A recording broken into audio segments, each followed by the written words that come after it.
Our girl Iris wakes up in the weirdest escape room ever, a supposed spaceship. She's greeted by Akemi, a lizard-like host who's giving major theme park mascot energy. The goal? A so-called third eye game to reset the world. Iris gets a lifeline and calls the one person she trusts, Dot. He's totally baffled, thinking she's just yapping about aliens again. But when the lizard host hops on the call, it gets real. Now Dot is roped into this bizarre game from Earth, acting as her remote support. The first phase of the escape room is all about ancient Sumerian vibes. Iris finds broken idols and mysterious artifacts, piecing together clues to move forward. The whole setup feels like a history lesson mixed with a conspiracy theory deep dive, which is honestly a whole mood. A major lore drop happens. The game explains a wild conspiracy about the Anunnaki, aliens who supposedly created humans to mine gold. This great reset Akemi mentioned is tied to their return. It's a lot to process while also trying not to get trapped in space. The physics of the spaceship gets seriously weird when the gravity suddenly shuts off. Iris starts floating, confirming this isn't your average escape room. It's a moment that blurs the line between a high-tech game and a genuine extraterrestrial experience, leaving everyone shook. After solving the UFO puzzle, Iris's pod crash lands at Point Nemo, the spacecraft cemetery. Just when she thinks she's free, Akemi pops up on a monitor. The game is far from over, and now she's trapped in a room with a dwindling oxygen supply. The stakes just got raised. Meanwhile, back on Earth, Dot and his AI partner Aiba officially start their investigation. They can't trace Iris's signal, so they're stuck following her phone's last GPS ping. It feels like a long shot, but with no other leads, they've got to start somewhere to find her. Date hits up Iris's mom, Hitomi, for some intel. She reveals that Iris was excited to go to an escape room that morning. This adds a new layer to the mystery. Was this whole alien abduction thing just part of an extremely immersive game, or did something go wrong? Next stop is Lemniscate, the talent agency where Iris works. Her co-worker mentions Iris has been super into conspiracies about reptilians and a great reset. The pieces are starting to connect, suggesting Iris might have gotten tangled in something related to her niche interests. Dot questions Amami at the Sunfish Pocket Cafe. She confirms Iris was deep into alien theories, talking about them waking up to take over the world. It's clear Iris wasn't just casually interested, she was fully invested, making her disappearance even more sus. At Ota's diner, Date finds a magazine with The Great Reset splashed across the cover. It's the same conspiracy theory everyone has been mentioning. Ota is nowhere to be found, which is another red flag. The whole situation feels like a rabbit hole getting deeper.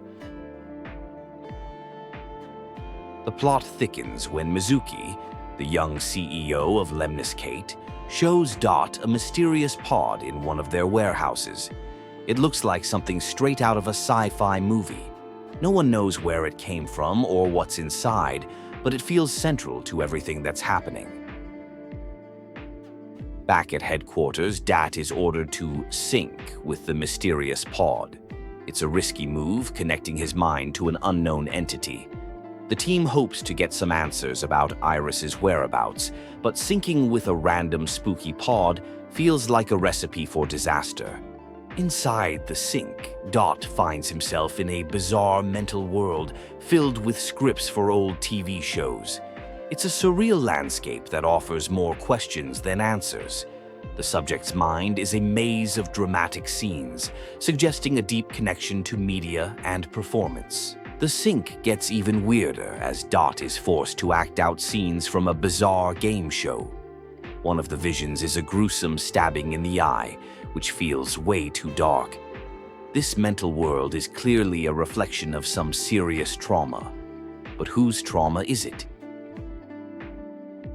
The sync culminates in a shocking vision, Iris being brutally murdered. It's a deeply disturbing image that feels like a threat or a grim prophecy. This confirms the person in the pod has a dark connection to Iris, and the stakes are higher than anyone thought. Just as the team is processing the sync, they discover that videos of Iris's murder are going viral online. It's a horrifying development that makes the vision feel real. The line between the mental world and reality is completely blurred, and everyone is panicking. The escape game enters a new, more dangerous phase. Iris is trapped inside a box that's slowly filling with water, and her friend Ota has been pulled into the game too. This is no longer a solo mission. It's a frantic team effort to save Iris from drowning. The puzzles get more complex, with clues from the sync starting to appear in the escape game. Dot realizes the two are connected and uses his knowledge to guide Ota and Iris. The mix of baking soda and citric acid from a quiz show memory becomes a key to solving a puzzle. Ota starts yapping about a cursed urban legend called the Kotori Bako, a box that brings death. The game's theme suddenly feels a lot more sinister. The fear is that by solving the puzzles, they might be completing a deadly ritual, with Iris as the sacrifice. Iris and Ota successfully escape the drowning box, but they're not out of the woods yet. They emerge into a new area of the game, a bizarre planetarium. The relief is short-lived as they realize they're just on another level of this seemingly endless, twisted game. While investigating, Dot and Hina get into a wild car chase with a mysterious black van. It's a full-on action movie moment that comes out of nowhere. The chase ends with the van exploding, leaving more questions about who is trying to stop their investigation and why. Looking for leads on Moma, a potential suspect, Dot visits Mama at her bar. She gives him a cryptic fortune pointing to 3 locations: a derelict paradise, a secret coffin, and a Bantam berserker's castle. It's all very dramatic, but it gives them their next steps. Dot and Hina investigate one of the leads, an abandoned factory, which houses a prototype sync machine. In a moment of pure chaos, Dot accidentally activates it, causing it to overload and explode. Their investigation is literally blowing up in their faces at this point. It becomes undeniably clear that the pod and Iris's escape game are linked. Mizuki, who found the pod, feels something is off and suggests Dot sync with it again. Everyone agrees it's their best shot at figuring out who is inside and how they're connected to Iris. Dot prepares for his second sync with the mysterious pod. This time, he knows the stakes are higher and the connection to Iris is real. The team hopes this dive into the subject's subconscious will finally reveal the mastermind behind the twisted escape game. The second sync is a huge breakthrough. Dot discovers the person in the pod is Pewter, a former colleague who was arrested. His memories are tangled with his relationship with his boss, Renju, and his creation of Aiba. This reveal connects the case back to their own agency. Pewter's sync takes a dark turn, showing him being consumed by a toxic positivity loop after Renju's death. He's trying to force himself to be happy, but it's breaking his mind. It's a painful look at his grief and guilt, which has become the core of his mental prison. Post-sync, the truth comes out. The whole thing was a setup by Boss to get Pewter's charges dropped. She used Dot to get a recording of his mind to prove his emotional distress. Date is furious that he was used, but it resolves the mystery of the first pod. The escape game continues, with the crew now in a surreal planetarium. A new challenge begins, but this time Moma, the Yakuza boss, has been pulled into the game as well. The team of unwilling participants has grown, and things are getting even more chaotic. The escape game is now a three-person operation, with Date guiding Iris, Ota, and Moma through the puzzles. Moma's unexpected arrival adds a wild card to the mix. It's a strange alliance of an idol, a superfan, and a Yakuza boss, all trying to survive. A puzzle involving a swindler and brute force leads to Moma getting a gun to shoot at fake moons. One of them is a fake that will trigger a sprinkler to put out a fire. The game's logic is getting more abstract and dangerous, relying on cryptic proverbs. The game takes a legendary turn by incorporating the isekai elevator urban legend. Ota accidentally performs the ritual and gets sent to another world, or at least another level of the game. It's a classic internet scary story brought to life, and he is not vibing. The biggest twist yet drops. Mizuki confesses to Date that she was the one who initially planned the escape game. It was supposed to be a viral publicity stunt for Iris, based on a plan her late father left behind.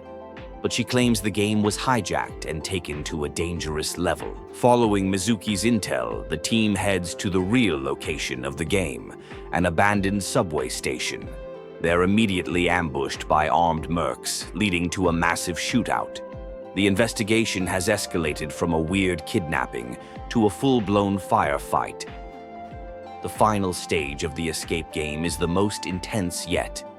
Iris is strapped to a train track with a guillotine set to slice her legs off.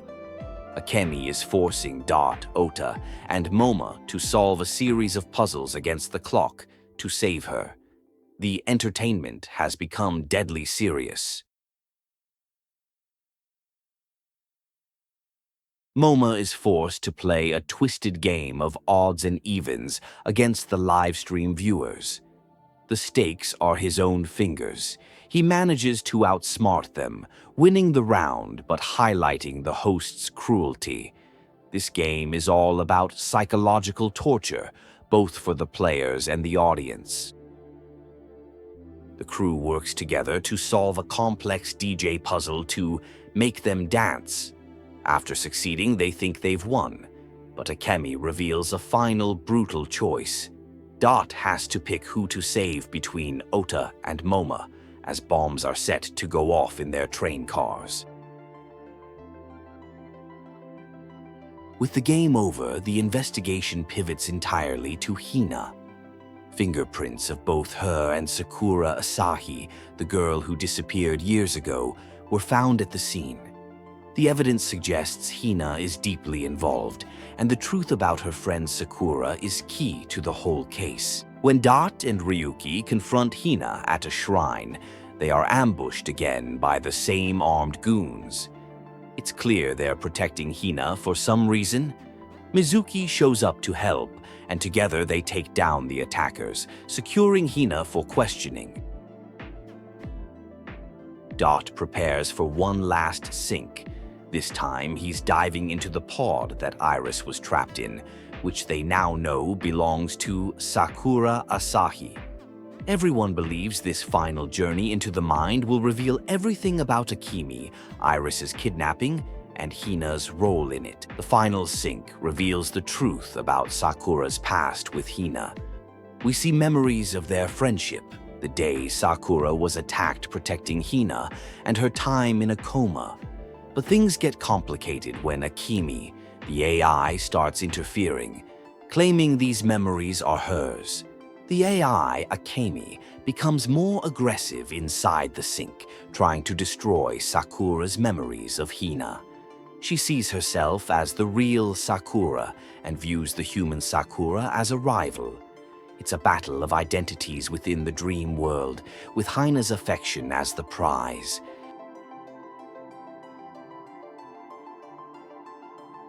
The ultimate truth is revealed.